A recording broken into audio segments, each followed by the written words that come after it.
Bapak, Ibu, Saudara, Saudari serta adik-adikku yang terkasih dalam Kristus Tuhan, salam sejahtera untuk kita semua. Mari kita kembali mendengarkan dan merenungkan sabda Tuhan pada hari ini yang diambil dari Injil Matius bab 9 ayat 27 sampai dengan ayat 31. Dalam nama Bapa dan Putra dan Roh Kudus. Amin. Semoga Tuhan beserta kita sekarang dan selama-lamanya. Inilah Injil Tuhan kita Yesus Kristus menurut Matius. Dimuliakanlah Tuhan.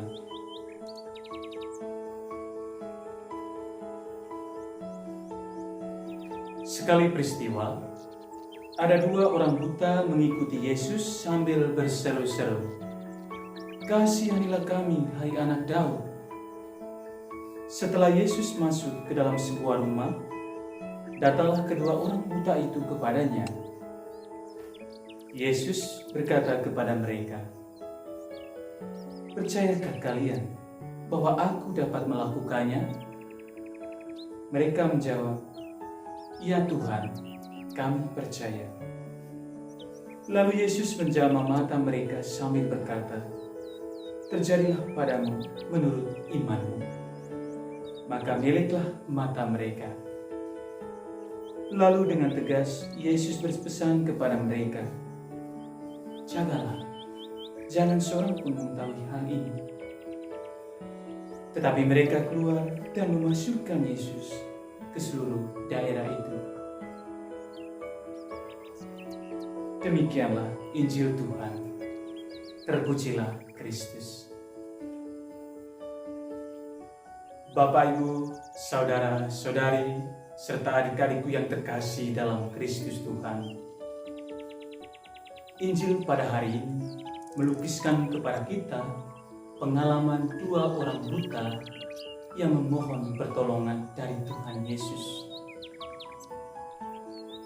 Dikisahkan bahwa kedua orang buta ini meminta pertolongan Yesus agar mata mereka dapat melihat kembali. Dan itu terjadi. Dengan iman yang mereka miliki, kesembuhan pun terjadi. Mata kedua orang buta itu menjadi dapat melihat kembali. Satu hal yang perlu kita renungkan dari kisah ini adalah iman dan realitas hidup kita.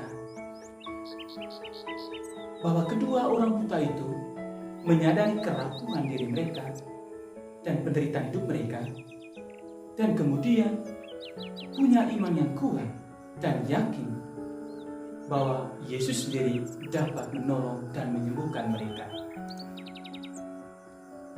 Kerapuhan tidak menjadi halangan bagi kita untuk memohon pertolongan Tuhan, asalkan punya iman yang kuat dan percaya bahwa Allah dapat selalu menyembuhkan kita.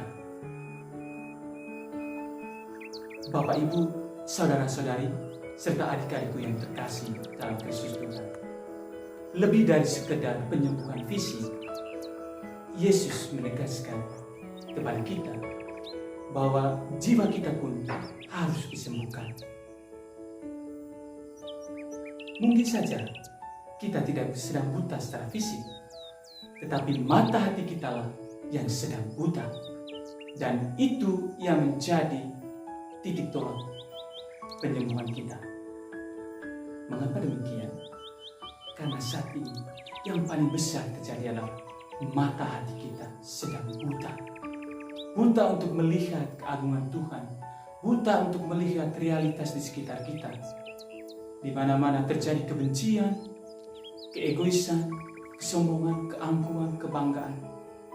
Mungkin saja kita berkata, saya tidak sedang buta. Saya sehat secara fisik.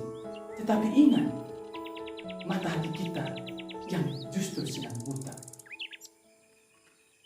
Bapak, Ibu, Saudara-saudari, serta adik-adikku yang terkasih dalam Kristus Tuhan.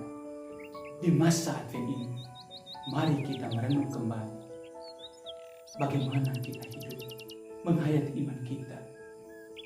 Jangan sampai kita juga termasuk orang-orang yang sedang buta untuk melihat kebaikan Allah dalam seluruh hidup kita.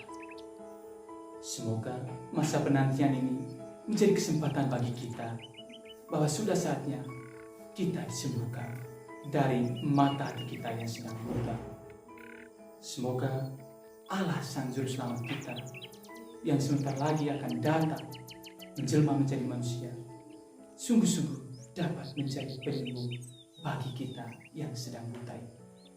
Tuhan memberkati kita. Amin. Dalam nama Bapa dan Putra dan Roh Kudus. Amin.